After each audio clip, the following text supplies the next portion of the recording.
Dostum Fərdi görmək üçün Mingəçevirdən 300 kilometr yol qət edərək Bakıya gəldim.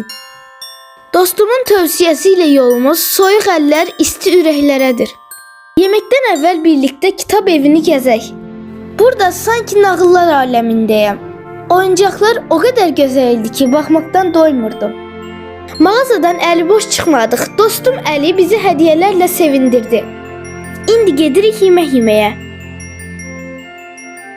Mandunu ilk dəfə yeyəcəyim üçün səbirsizliklə gözləyirəm. Qızarmış manduları çox bəyəndim. İkinci dəfə yeməyə dəyər. Mini burgerlər çox dadlı idi. Bir şişdə 2 burger var idi. Çeşid o qədər çox idi ki, nə yeyəcəyimə qərar verə bilmirdim. Növbəti yediyim yemək toyuq çubuqları idi. Dadı məni qane elədi. Burada tanımadığım heykəllə şəkil çəkdiririk. Bu isə yarmarkanın möhtəşəm yolkasıdır. Xırta-xırt kartof cipsləri də dadlıydı.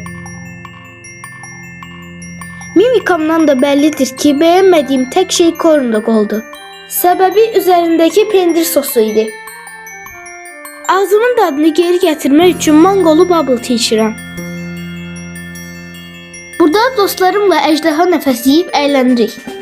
Bakıda bir günüm hələ bitməyib. Növbəti videoda görüşərik.